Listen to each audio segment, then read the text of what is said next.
Good morning students, हमारी online क्लासों में आपका स्वागत है। एक बार फिर से हम कृषि जीव विज्ञान का जो पार्ट नंबर 12 है हमारा, उसका हम पार्ट नंबर 3 लेकर आ रहे हैं। ये जो हमारा पार्ट नंबर 3 है उसके अंतर्गत हम क्या पढ़ रहे हैं, किसके बारे में पढ़ेंगे हम?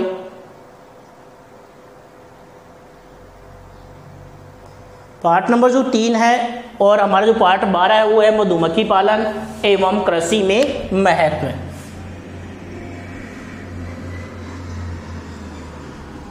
मधुमक्खी पालन एवं कृषि में महत्व। मधुमक्खी पालन एवं कृषि में महत्व, इसके बारे में हम पढ़ रहे हैं। और इसमें जो पार्ट 2 था हमने, उस पार्ट 2 में हम देख रहे थे क्या, किस के बारे में देख रहे थे? रानी, नर और श्रमिक मधुमक्खियों का कार्य विभाजन देख रहे थे। और उसमें रानी, नर व श्रमिकों का कार्य विभाजन, उसमें से हमने रानी का कार्य विभाजन पढ़ लिया था। रानी का कार्य केवल और केवल क्या है कि आकार में सबसे बड़ी होती है और अपने छत्ते की एकमात्र स्वामिनी होती है। एक छत्ते में एक ही रानी होती है। इसमें हमने देखा था कि मोम ग्रंथियों का अभाव होता है, डंक भी कम विकसित होता है। ये अपने डंक का प्रयोग प्रतिद्वंदी को मारने के लिए, प्रतिद्वंदी रानी के लिए ही अपने डंक का प्रयोग करती है। फिर हमने नर के बारे में देखा था। नर का भी केवल और केवल एक ही कार्य है कि ये रानी के साथ केवल मैथुन का कार्य करता है। इसके अलावा नर भी और कोई कार्य नहीं करता है। नहीं इसमें मोम ग्रंथियां, नहीं डंक इसमें विकसित होते हैं।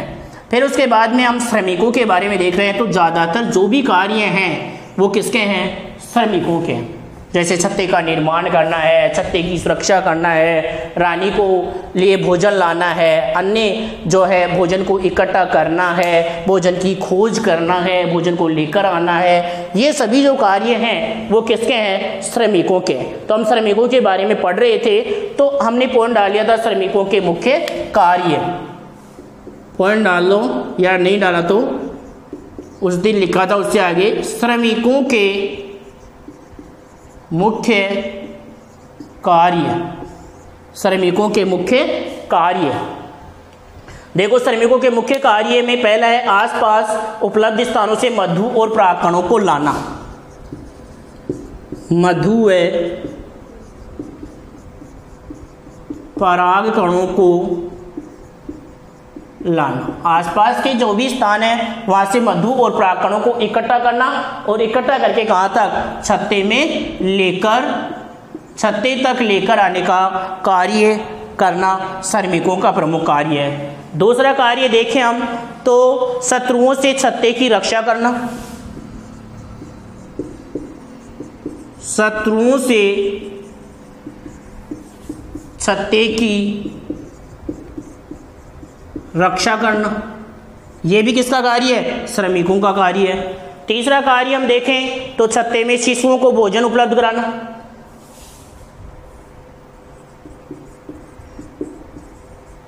शिशुओं को भोजन उपलब्ध करवाना। चौथे कार्य की अगर हम बात करें तो चौथा कार्य है कि ये उधर के निचले खंडों से मोम को टांगों से छुड़ाकर मुँह द्वारा लचीला बनाकर, लचीला बनाने के पश्चात छत्ता बनाना अथवा छत्ते की मरम्मत करना। यानी मोम ग्रंथियों से, मोम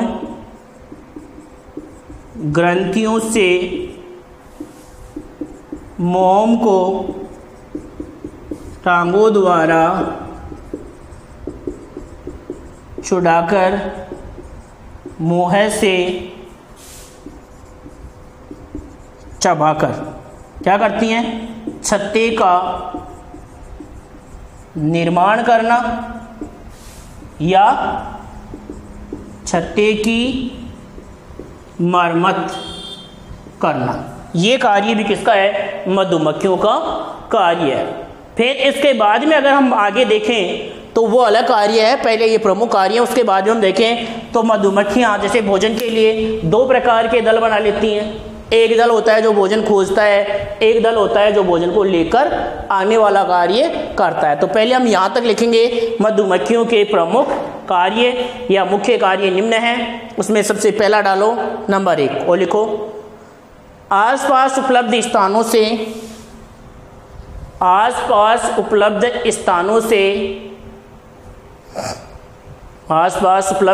से मधु एकत्रित करना। आसपास उपलब्ध स्थानों से मधु एकत्रित करना व परागकणों को लाना।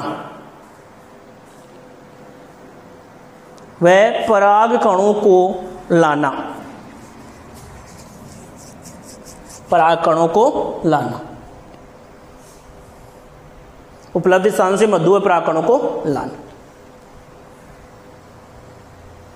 अगला लिखो शत्रुओं से छत्ते की रक्षा करना। शत्रुओं से छत्ते की रक्षा करना ये भी किसका कार्य है? प्रमुख श्रमिकों का कार्य है। शत्रुओं से छत्ते की रक्षा करना। तीसरा कार्य लिखो छत्ते में शिशुओं को भोजन उपलब्ध करवाना।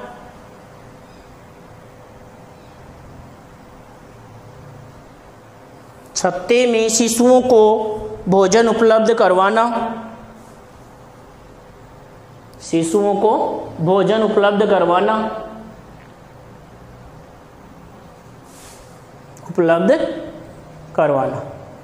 अगला लिखो उदर के निचले खंडों से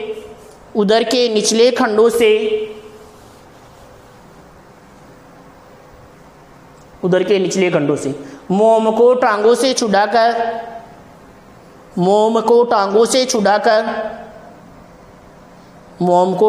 छुड़ाकर मुंह द्वारा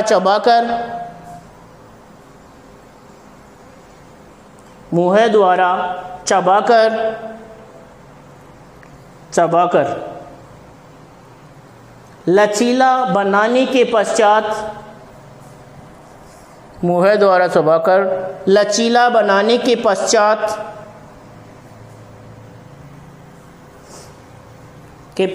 छत्ता बनाना या छत्ते की मरम्मत करना।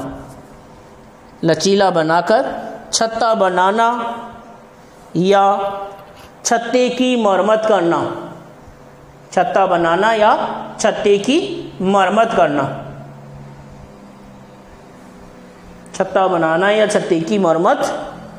करना। ये प्रमुख कार्य हुए। उसके बाद में दे रहा है कि मधुमक्खियाँ जो हैं अपने को 2 दलों में बांट लेती हैं। मधुमक्खियाँ क्या करती हैं? अपने समूह को कितने दलों में बांटती हैं? 2 दलों में बांटती हैं। देखो क्या कह रहा है कि पहले सुनो। शर्मिल मधुमक्खियाँ अपने कार्यों को 2 भागों में बांट लेती हैं। एक दल मधु और परागकणों को खोजने वाला और दूसरा दल उन्हें लेने वाला। अपने कार्यों को 2 भागों में बांट लेती हैं। एक जो दल है इसका, एक दल क्या कार्य करता है? एक दल मधु व परागकणों को खोजने वाला। एक दल है वो क्या कार्य करता है? मधु व परागकणों को खोजने वाला है। और दूसरा दल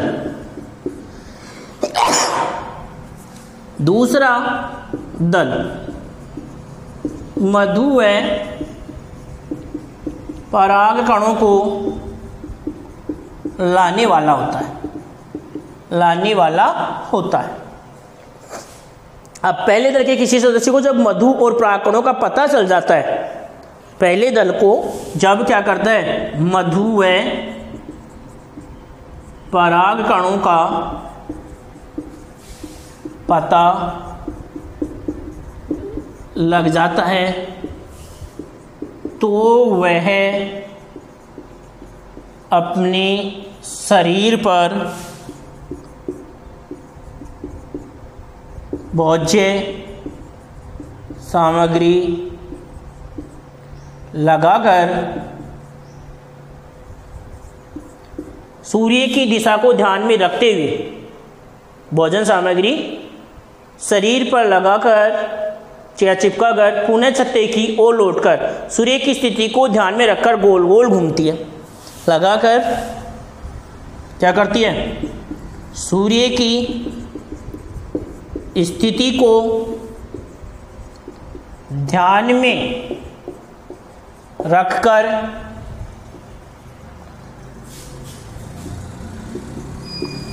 छत्ते में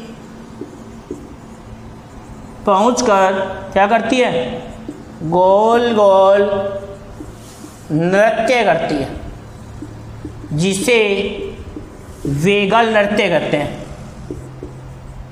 वेगल नृत्य कहते हैं। तो पूछा जा सकता है यहाँ पर वेगल नृत्य किसे कहते हैं? पूछा जा सकता है, इंपॉर्टेंट प्रश्नों में प्रश्न हो सकता है, वेगल नृत्य किसे कहते हैं? तो क्या कहोगे कि जब मधुमक्खी के दल को भोज्य सामग्री का पता चल जाता है तो वह मधुमक्खी अपने शरीर पर भोज्य सामग्री चिपकाकर क्या करती है? पुनः छत्ते में लौटती है, सूर्य की स्थिति को ध्यान में रखती है। छत्ते में लौटने के पश्चात वे सूर्य की स्थिति को ध्यान में रखकर गोल गोल घूमती है और उसी दिशा में चलती है। तो जो गोल गोल घूमती हुई चलती है उसको बोलते हैं हम वेगल नृत्य। और फिर लाने वाला दल है वो उसके पीछे पीछे जाता है और भोज्य सामग्री लाने का कार्य करता है। गोल गोल नृत्य करते हुए वह अपने उदर को दाएं बाएं हिलाते हुए पंखों को तेजी से फड़फड़ाते हुए जब सीधी दिशा में चलती है तो भोजन स्रोत उधर ही होता है। इस प्रकार की संचार क्रिया भोजन लाने वाले दल को इसकी सूचना देती है और मधु लाने वाला दल मधु को छत्ते के कोष्ठकों में भरने के पश्चात पंखों द्वारा अतिरिक्त जल को बाहर निकाल कर गाढ़ा करता है। फिर जो मधु लाने वाला दल है, मधु लाने वाला दल क्या करता है? मधु को छत्ते के कोष्ठकों में भरकर पंखों द्वारा हवा करके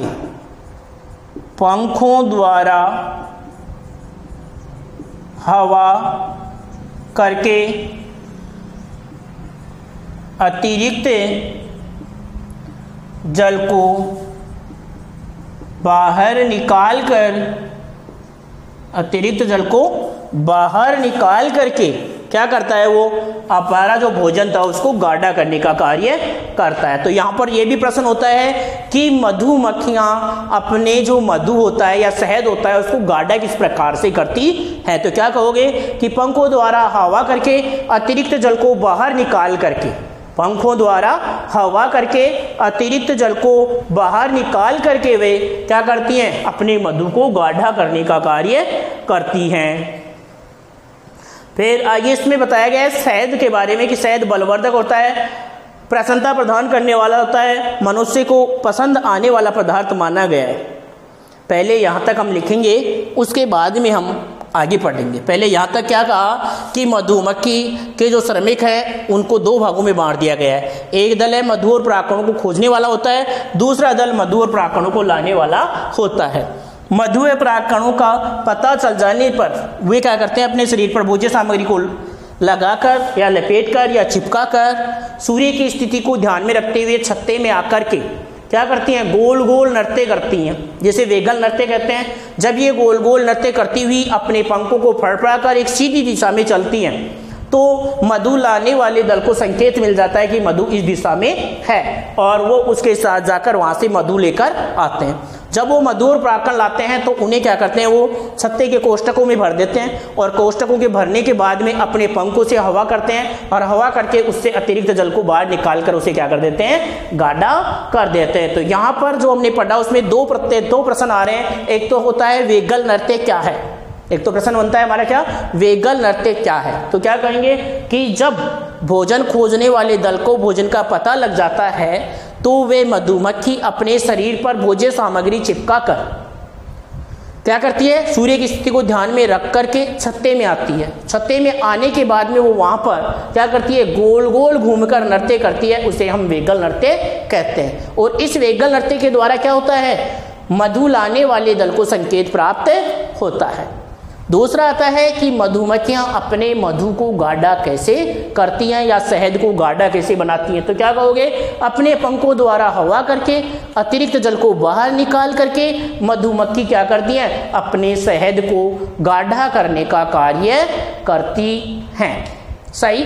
अब देखते हैं, इसको यहाँ तक लिखो, पहले इसको यहाँ तक लिखो अलग लाइन से लिखना। श्रमिक मधुमक्खियाँ अपने कार्यों को दो भागों में बांट लेती हैं। श्रमिक मधुमक्खियाँ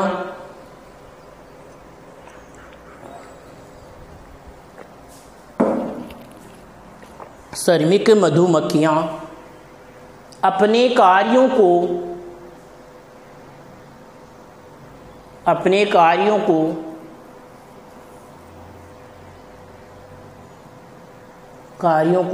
दो भागों में, श्रमिक मधुमक्खियां अपने कार्यों को दो भागों में बांट लेती हैं। अगर इधर से आपको कम दिख रहा है तो मैं बोल रहा हूँ तो लिख लेना, या देखकर क्या लिख रहे हो, जो बोल रहा हूँ वो लिखो आप। इधर कहीं कम भी दिख रहा है आपको कुछ तो वो देखने की ज़रूरत नहीं।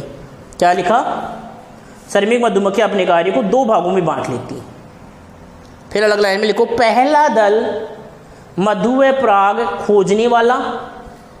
पहला दल मधु व पराग खोजने वाला, पहला दल मधु व पराग खोजने वाला तथा दूसरा दल मधु व पराग खोजने वाला तथा दूसरा दल उन्हें लाने वाला।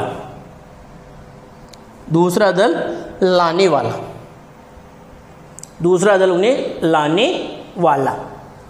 फिर आगे अलग लाइन में लिखना, पैराग्राफ बदल कर लिखो। पहले दल के किसी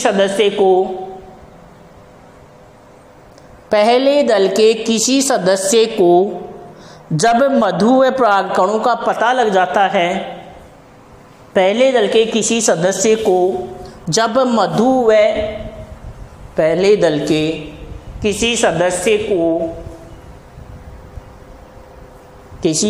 को जब मधु व परागकणों का पता लग जाता है, मधु व परागकणों का पता लग जाता है, तो वह भोजन सामग्री शरीर पर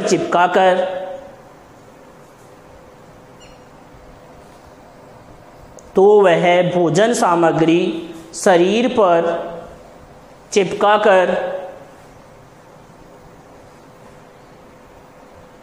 शरीर पर चिपकाकर पुनः छत्ते पर लौटकर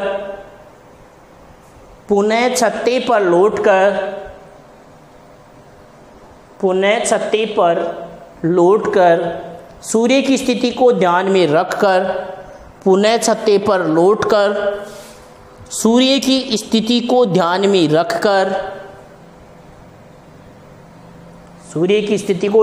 रखकर गोल गोल घूमती है, गोल गोल घूमती है, जिसे वेगल नृत्य कहते हैं। गोल गोल घूमती है, जिसे वेगल नृत्य कहते हैं। गोल गोल घूमती है, जिसे वेगल नृत्य कहते हैं। वेगल नृत्य कहते हैं। आगे लिखो अलग लाइन में, गोल नृत्य करते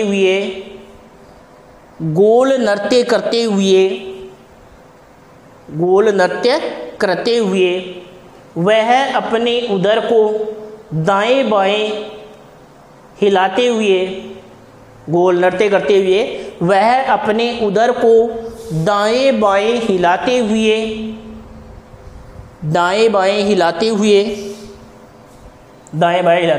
पंखों को तेजी से फड़फड़ाते हुए, दाएं बाएं हिलाते हुए पंखों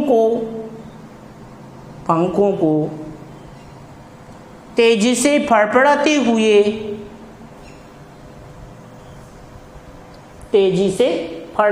हुए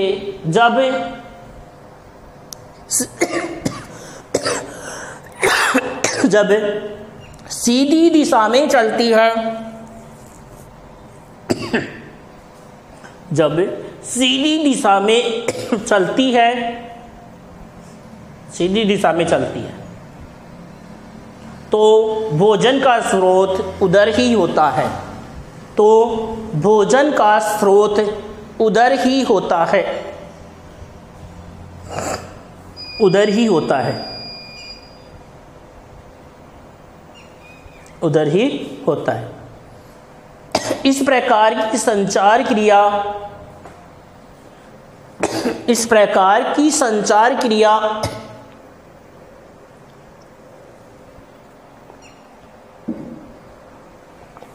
इस प्रकार की संचार क्रिया भोजन लाने वाले दल को, इस प्रकार की संचार क्रिया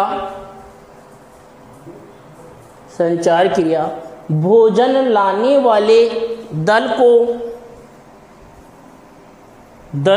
इसकी सूचना देती है, भोजन लाने वाले दल को इसकी सूचना देती है।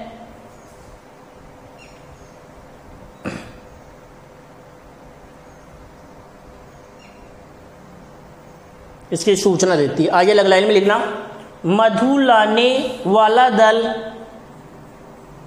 मधु लाने वाला दल, मधु लाने वाला दल मधु को, मधु लाने वाला दल मधु को छत्ते के कोष्ठकों में, मधु को छत्ते के कोष्ठकों में भरने के पश्चात, कोष्ठकों में भरने के पश्चात पंखों द्वारा हवा करके, छत्ते में भरने के पश्चात पंखों द्वारा हवा करके, पंखों द्वारा हवा करके अतिरिक्त जल को बाहर निकालकर, पंखों द्वारा हवा करके अतिरिक्त जल को बाहर निकालकर, अतिरिक्त जल को बाहर निकालकर इसे गाढ़ा भी, अतिरिक्त जल को बाहर निकालकर इसे गाढ़ा भी करता है, इसे गाढ़ा भी करता है, इसे गाढ़ा भी करता है। अब देखो यहाँ पर, अब हमारे पास शहद बताया गया कि शहद एक अच्छा पौष्टिक है, बलवर्धक है। शहद को हम प्राप्त करने के लिए पारंपरिक जो पिछले दशकों से प्रयोग कर रहे हैं हम, कि छत्ते के नीचे हम कपड़ा लपेटकर उससे जलाकर धुआं करके जिससे मधुमक्खियाँ उड़ जाएं, लेकिन उसमें उसके जो शहद प्राप्त करेंगे वो अशुद्ध होगा, क्योंकि उसमें उसके अंडे और लार्वा प्यूपा जो हैं वो होंगे। मधुमक्खियाँ तो उड़ जाएंगी लेकिन उसमें इसके अंडे भी आएंगे, इसलिए वो हमारा शहद अच्छा साफ नहीं होगा, गंदा शहद हमें प्राप्त होगा। तो देखो आगे लिखो, शहद बलवर्धक, शहद बलवर्धक, बलवर्धक प्रसन्नता प्रदान करने वाला, शहद बलवर्धक प्रसन्नता प्रदान करने वाला एवं मनुष्यों को पसंद आने वाला पदार्थ माना गया है, एवं मनुष्यों को, एवं मनुष्यों को पसंद आने वाला पदार्थ माना है, मनुष्यों को पसंद आने वाला पदार्थ माना है, पसंद आने वाला पदार्थ माना है, पसंद आने वाला पदार्थ माना है। आगे लिखो, प्राचीन काल से चले आ रहे,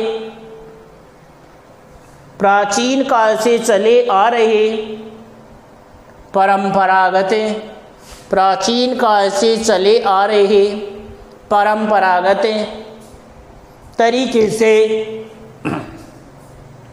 परंपरागत तरीके से शहद इकट्ठा करने के लिए, परंपरागत तरीके से शहद इकट्ठा करने के लिए प्रायः, शहद इकट्ठा करने के लिए प्रायः छत्ते का, प्रायः छत्ते का पता चलने पर, प्राय छत्ते का पता चलने पर इसके नीचे धुआं करके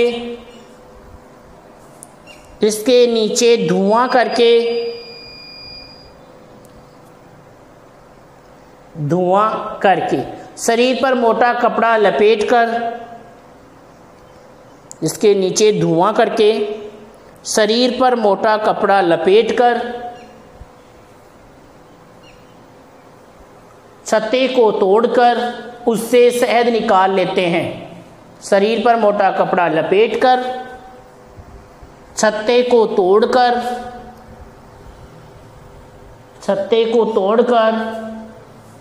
उससे शहद प्राप्त कर लेते हैं या शहद निकाल लेते हैं। आगे लिखो, ऐसा करने से छत्ते में पल रही मधुमक्खी के अंडे, ऐसा करने से छत्ते में पल रहे मधुमक्खी के अंडे, लार्वा, प्यूपा एवं शिशु नष्ट हो जाते हैं।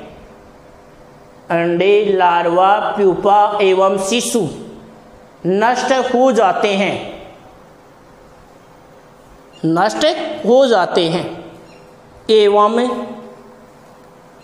एवं शहद में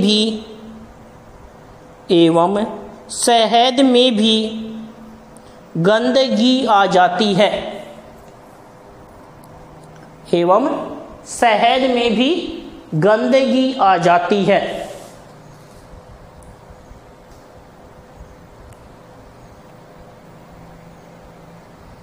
शहद में भी गंदगी आ जाती है। आगे लिखो, प्राकृतिक छत्ते में शहद हमेशा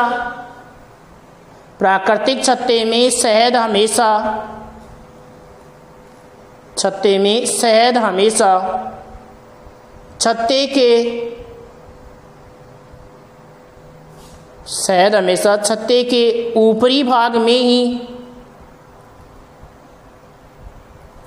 छत्ते के ऊपरी भाग पर ही प्राप्त होता है।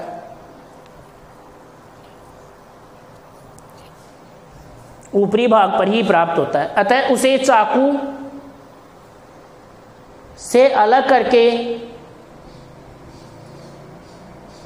शेष छत्ते को, यानी छत्ते का जो ऊपरी भाग है ना, जैसे ये कोई शाखा है, इस पर छत्ता लगा हुआ है और ऐसे फिर नीचे तक छत्ता लगा हुआ है, तो केवल शहद में ऊपरी भाग पर होगा, तो इसे चाकू से काटकर ऊपरी भाग को अलग कर लें और शेष छत्ते को हम वहीं लगा दें जहां वो पहले से लगा हुआ था। क्योंकि शहद है ना प्राकृतिक छत्ते में, वो केवल इसके ऊपरी भाग में ही शहद होता है, नीचे केवल छत्ते के कोष्ठक होते हैं जिनमें अंडे, लार्वा, प्यूपा भरे हुए होते हैं या उसकी मोम होती है। तो हम इसको नहीं निकाल कर केवल चाकू से इसका ऊपरी भाग काट कर उससे ही हम शहद प्राप्त कर लें और शेष भाग को वहीं पर लगे हुए रहना देना दें जहां पर वो पहले से लगा हुआ था।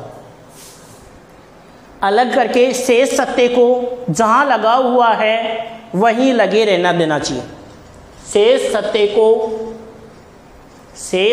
को जहां लगा हुआ है वहीं लगे रहने देना चाहिए। जहां लगा हुआ है वहीं लगे रहने देना चाहिए।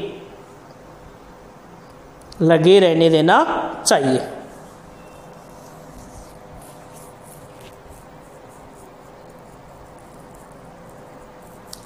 अब अलग लाइन में लिखो कि कुछ दशकों में आजकल क्या हो गया, कृत्रिम मधुमक्खी पालन चल गया। क्या चल गया? कृत्रिम मधुमक्खी पालन चल गया। और कृत्रिम छत्तों में, किसमें? कृत्रिम छत्तों में क्या किया जा रहा है? मधुमक्खी पालन किया जा रहा है। क्या किया जा रहा है? मधुमक्खी पालन किया जा रहा है। किसमें? कृत्रिम छत्तों में। तो आगे अलग लाइन से लिखना, कुछ दशकों से कृत्रिम छत्तों का विकास होने से, कुछ दशकों से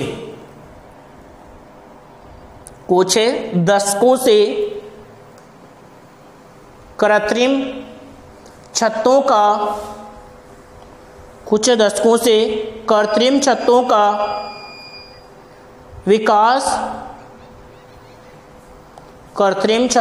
विकास कुछ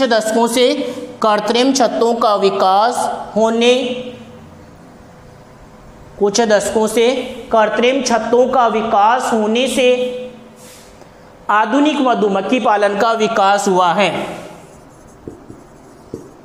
आधुनिक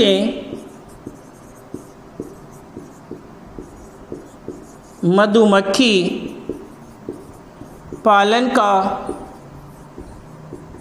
विकास हुआ है। मतलब कृत्रिम छतों के निर्माण से पिछले कुछ दशकों में क्या चल गया, हमारा आधुनिक मधुमक्खी पालन का विकास हुआ है। किसका विकास हुआ है? आधुनिक मधुमक्खी पालन का विकास हुआ है।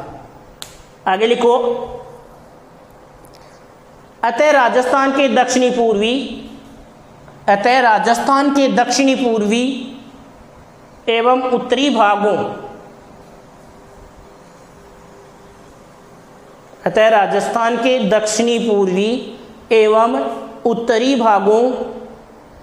एवं उत्तरी भागों जहाँ पर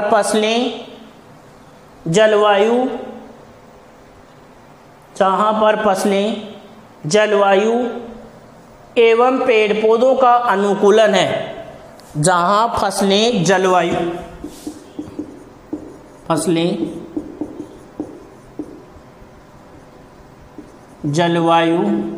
एवं पेड़ पौधों का अनुकूलन है। फसलें, जलवायु एवं पेड़ पौधों का अनुकूलन है, वही मधुमक्खी पालन किया जा रहा है। वही मधुमक्खी पालन किया जा रहा है। वही मधुमक्खी पालन किया जा रहा है। मधुमक्खी पालन किया जा रहा है। आगे देखें हम, वही मधुमक्खी पालन किया जा रहा है, ये लिख लिया। उसके बाद में आगे देखेंगे हम। आगे लिखो, मधुमक्खी पालन के लिए पूर्व में प्रशिक्षण लिया जाना आवश्यक है। कि मधुमक्खी पालन करना है उससे पहले उसे ट्रेनिंग लेनी है। क्या करनी है? उसे ट्रेनिंग लेनी है। ट्रेनिंग यानी प्रशिक्षण, उसे पहले सीखना है कि मधुमक्खी पालन किस प्रकार से किया जाता है। तो यहाँ पर ये कह रहे हैं कि मधुमक्खी पालन करने से पूर्व किसकी आवश्यकता है? प्रशिक्षण की आवश्यकता है। तो आगे लिखो, मधुमक्खी पालन के लिए पूर्व में प्रशिक्षण लिया जाना आवश्यक है।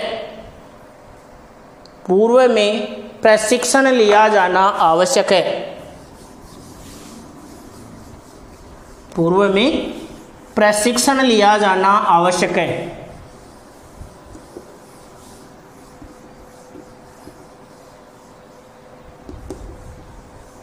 मधुमक्खी पालन के लिए पूर्व में प्रशिक्षण लिया जाना आवश्यक है। कि हमें मधुमक्खी पालन करना है तो उसके लिए पूर्व में क्या लेना है? हमें प्रशिक्षण लेना है। प्रशिक्षण लिया जाना आवश्यक है मधुमक्खी पालन के लिए पूर्व में। उसके बाद में हम देखते हैं कि भारतवर्ष में अधिकतर राज्यों में खादी और ग्रामोद्योग द्वारा, किसके द्वारा? खादी एवं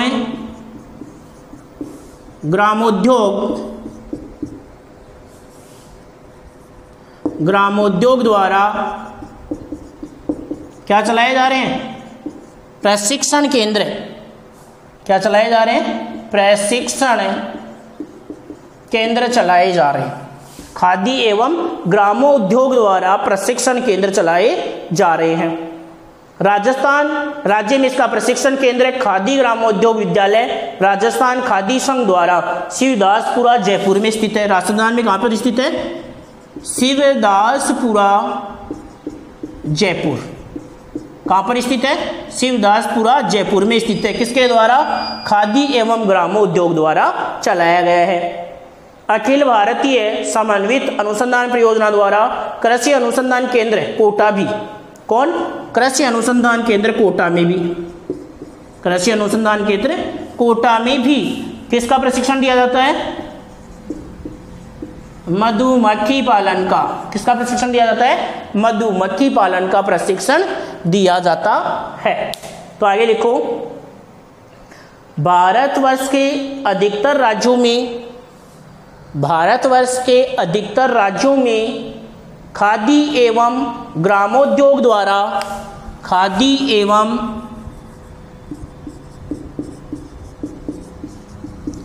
ग्रामोद्योग, खादी एवं ग्रामोद्योग द्वारा प्रशिक्षण केंद्र चलाए जा रहे हैं, प्रशिक्षण केंद्र चलाए जा रहे हैं, प्रशिक्षण केंद्र चलाए जा रहे हैं, प्रशिक्षण केंद्र चलाए जा रहे हैं। आगे लिखो, राजस्थान राज्य में इसका प्रशिक्षण केंद्र, राजस्थान राज्य में इसका प्रशिक्षण केंद्र, राजस्थान राज्य में इसका प्रशिक्षण केंद्र, प्रशिक्षण केंद्र खादी ग्रामोद्योग विद्यालय, खादी ग्रामोद्योग विद्यालय, राजस्थान खादी संघ, राजस्थान खादी संघ शिवदासपुरा जयपुर में स्थित है, राजस्थान खादी संघ शिवदासपुरा जयपुर में स्थित है, शिवदासपुरा जयपुर में स्थित है। फिर आगे लिखो अलग लाइन में, अखिल भारतीय समन्वित, अखिल भारतीय समन्वित,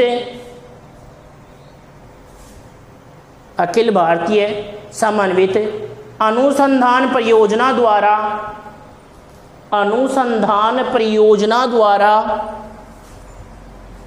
अनुसंधान परियोजना द्वारा कृषि अनुसंधान केंद्र कोटा में भी, कृषि अनुसंधान केंद्र कोटा में भी, कृषि अनुसंधान केंद्र कोटा में भी मधुमक्खी पालन किया जा रहा है, कृषि अनुसंधान केंद्र कोटा में भी मधुमक्खी पालन किया जा रहा है, मधुमक्खी पालन किया जा रहा है।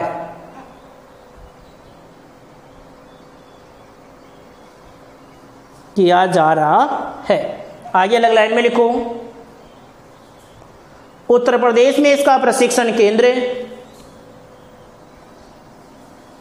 उत्तर प्रदेश में इसका प्रशिक्षण केंद्र राजकीय, उत्तर प्रदेश में इसका प्रशिक्षण केंद्र राजकीय मधुमक्खी पालन प्रशिक्षण केंद्र जोलीकोट,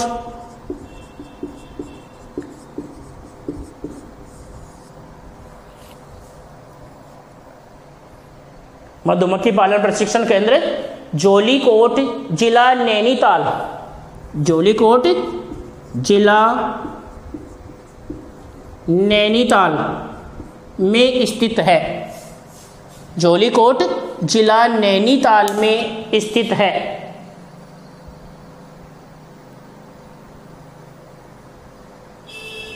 नैनीताल में स्थित है। आगे लिखो, आगे अलग लाइन में लिखो, मधुमक्खी पालन, अलग लाइन से लिखना, मधुमक्खी पालन भारतवर्ष के अनेक राज्यों में किया जाता है, मधुमक्खी पालन भारतवर्ष के अनेक राज्यों में किया जाता है, भारतवर्ष के अनेक राज्यों में किया जाता है, परंतु सर्वाधिक शहद, परंतु सर्वाधिक शहद बिहार, तमिलनाडु, सर्वाधिक शहद बिहार, तमिलनाडु, केरल व मध्य प्रदेश, सर्वाधिक शहद बिहार, तमिलनाडु, केरल व मध्य प्रदेश में होता है, वह मध्य प्रदेश में होता है। कि वैसे तो जो मधुमक्खी पालन है वो हमारे राजस्थान के लगभग सभी जो राजस्थान के जो राज्य हैं उन सब में किया जाता है, लेकिन ज़्यादा शहद कहाँ पर बताया गया है? बिहार में, तमिलनाडु में, केरल में और मध्य प्रदेश में सर्वाधिक शहद प्राप्त होता है, और अन्य राज्यों में कम शहद प्राप्त होता है, इसलिए उनका कोई स्थान नहीं है। तो यहाँ तक जो हमने पढ़ा वो इसके श्रम विभाजन पढ़े और इनका जो सामान्य शहद किस प्रकार से प्राप्त किया जाता है, कौन इसका प्रशिक्षण देता है, कहाँ कहाँ पर इसके प्रशिक्षण केंद्र स्थित हैं, उनके बारे में हमने पढ़ा। अब हम अगला पॉइंट पढ़ेंगे क्या? मधुमक्खी पालन। क्या पढ़ेंगे? मधुमक्खी पालन।